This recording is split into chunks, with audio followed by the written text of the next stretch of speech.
What's up? I'm back. This is take 4. I keep running out of storage and it keeps not recording, but here we go again. Welcome back to my channel. Fantasy Premier League, aka FPL. Today I'm ranked, believe it or not, 254th out of over 10 million players.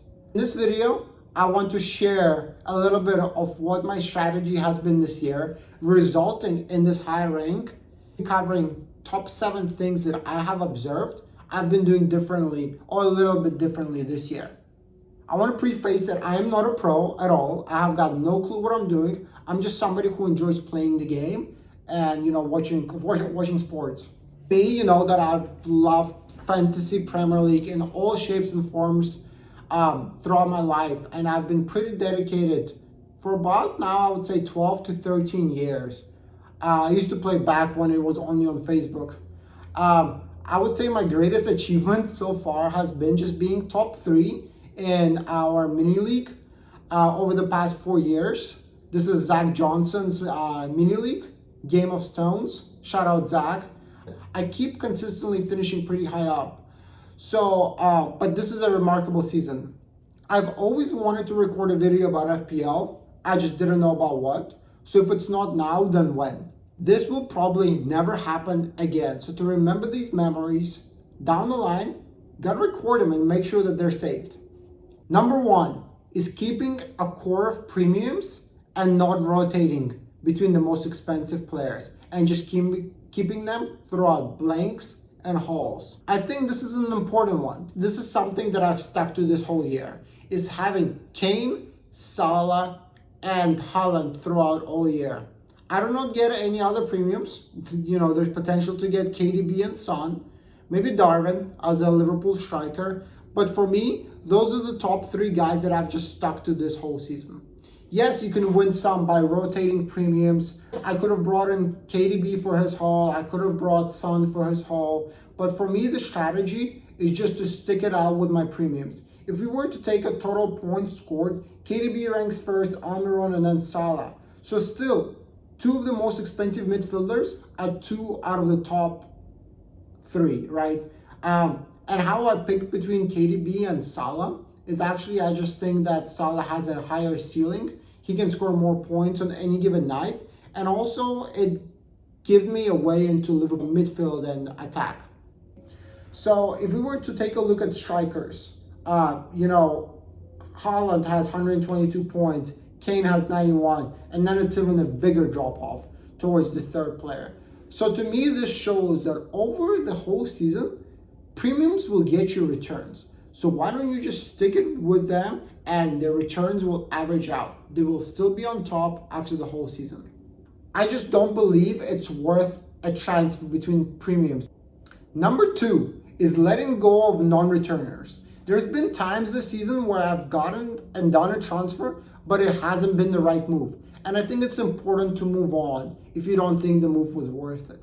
I went through a few players in a similar price bracket. KDH, Da Silva, Bailey, and Gordon. All valued about the same price. And I did one of them, then another one, then a 3rd one. And really, it has not granted me the returns that I was hoping for.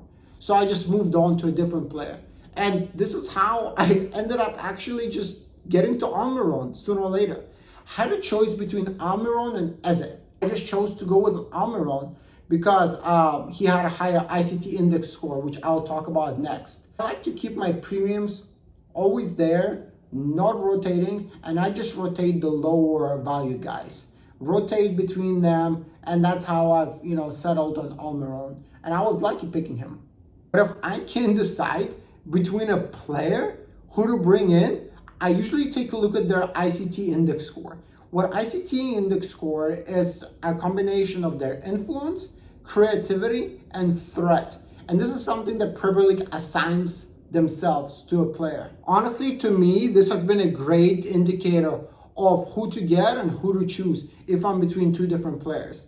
An example of that would be Almiron, right? If we were to take an Almiron right here, since game week 8, he had 7.5 ICT, 16.9, 9.3, 0.9 versus Man United, 8.4, 13, 12.1, and 9.7. To me, that shows even if Almiron was not returning, he's still getting in those attacking positions, right? If we were to take a look at Salah, Salah didn't return, 8.1. Salah didn't return, 9.3. Salah didn't return, bad game, 1.8. Salah didn't return, 9.3. To me, this shows that Salah or others with high ICT Index score getting into those positions to still be influential towards the game.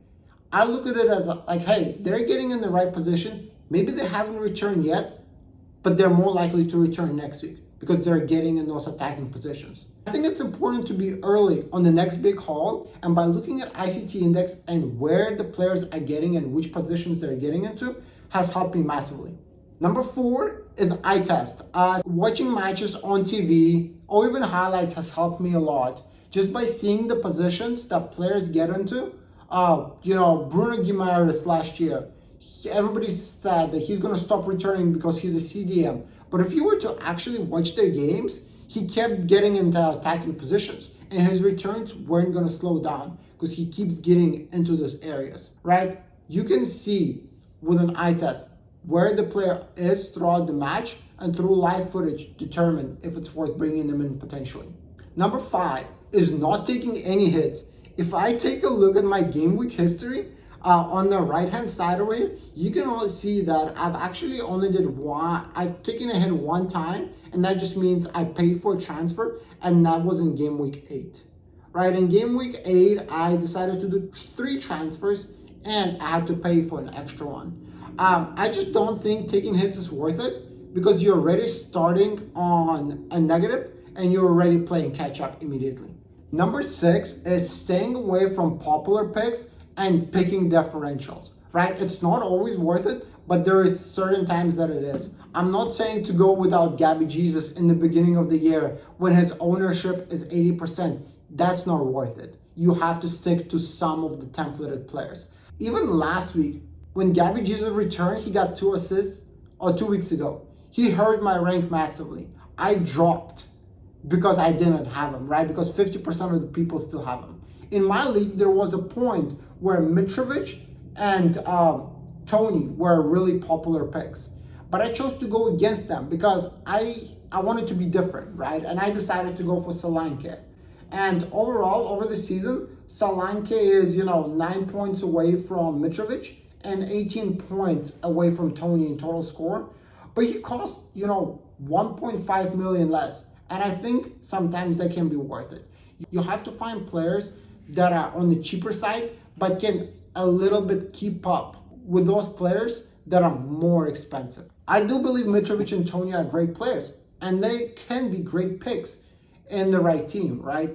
But for me, I just remember being super frustrated with Mitrovic 2 years ago when everybody had him, including me, and he just never returned. I decided I might rather take a risk and go in without popular picks and just hope that my differentials return. You need to make a decision who you're okay with not having. For me, that has been Mitrovic and Tony, right? I brought in Solanke to hopefully keep up with those players.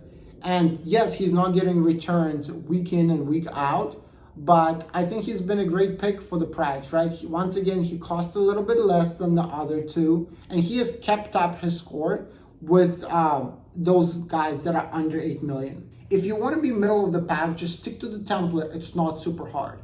But if you want to risk it and plummet your rank or raise your rank, you have to be different. Another example for me was Castagne. Castagne has been an amazing player for me, and I brought him in quite early. I took a look at his form and I took a lot of his fixtures, and I just brought him in. And he's been a great differential for me. He's been my real MVP, you can say. Another thing that I'll say is what has helped me is waiting last minute until the deadline and not bringing in any players. Keeping up with team news is super important. When Robertson was out, I took a look at the fixtures and I was like, okay, I think Tsimikas is going to play that game. And guess what? The day that I started him, he actually got a return for me. And he got me points, which has helped me, right? So it's important to stay until last minute and keep up with the news. Last week we heard that Haaland potentially could have been benched. There were rumors about it. So I decided to captain Salah instead of him. and that has helped me massively. So staying on top of the news and understanding who might start this week, who might not start this week, trying to predict the lineups has also been super important for me. Didn't want this video to get too long, hopefully it's not.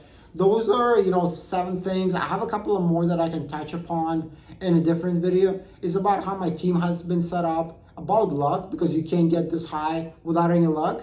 Having a strong bench and really making sure that your core is always there and building around the core with those differentials. Thanks so much for tuning in. I enjoyed filming this video. Leave your thoughts and comments below, and I'll be back with another video soon.